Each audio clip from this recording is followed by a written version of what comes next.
Halloween H2O is a movie that I'm really glad I watched. So at the time I'm recording this, one of my morning classes got canceled, so I decided to use that time to watch this movie. Let's go into like a little brief summary. So Curse of Michael Myers was a travesty. It was all done with that whole Thorn stuff. Then Kevin Williamson came along to the franchise, wrote a treatment that would have tied all the other Halloween films together. However, that idea was scrapped after Jamie Lee Curtis was brought back on, her first time returning to the franchise since 1981's Halloween 2.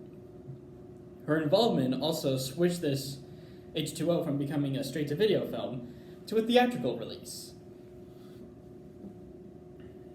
And because of this, parts 4, 5, and 6 were ignored, making this our first split within the Halloween timeline.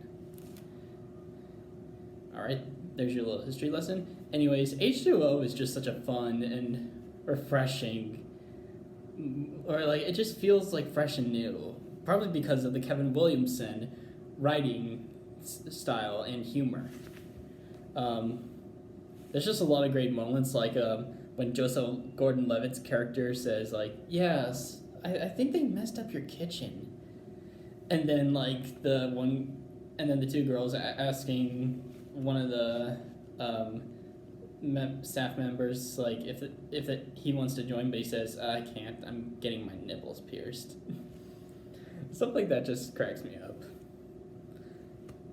That's the Kevin Williamson writing we all know and love. The whole cast just does such a great job.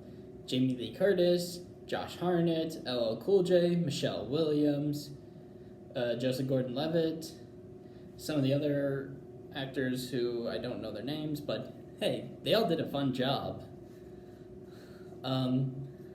Michael Myers is just has regained his suspensefulness back, something that was nowhere to be found within Curse of Michael Myers. He just felt more like a plot device there rather than a threat or a character.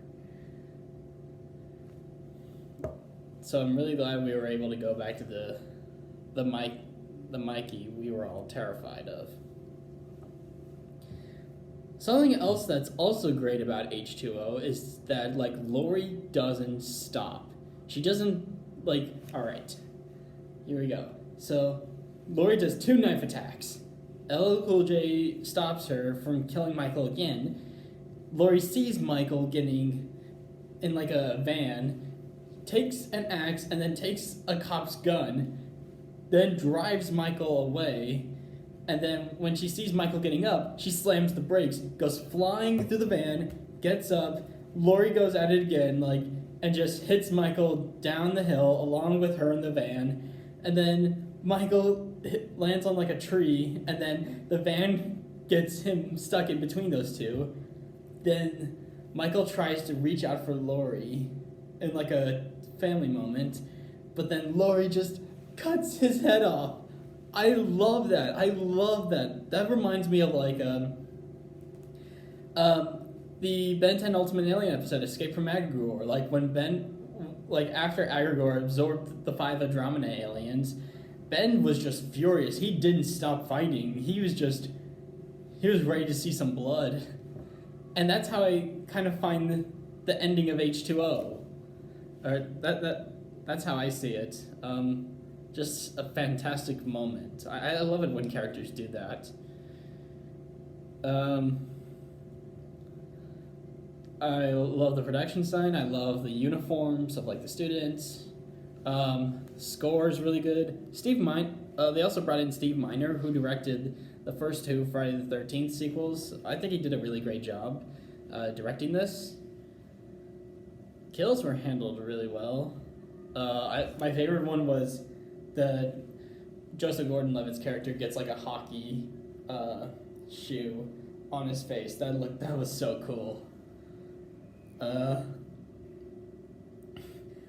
Now, even though like I'm giving all this praise to H2O like for being refreshing, fantastic new take, it does have its issues.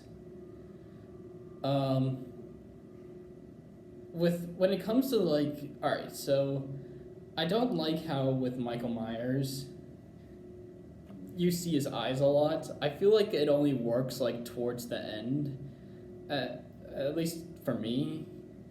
But I don't know, like I much like it when they're just kind of like this, just two empty holes of darkness. And also, why do they have to do a CG mask? That doesn't look good.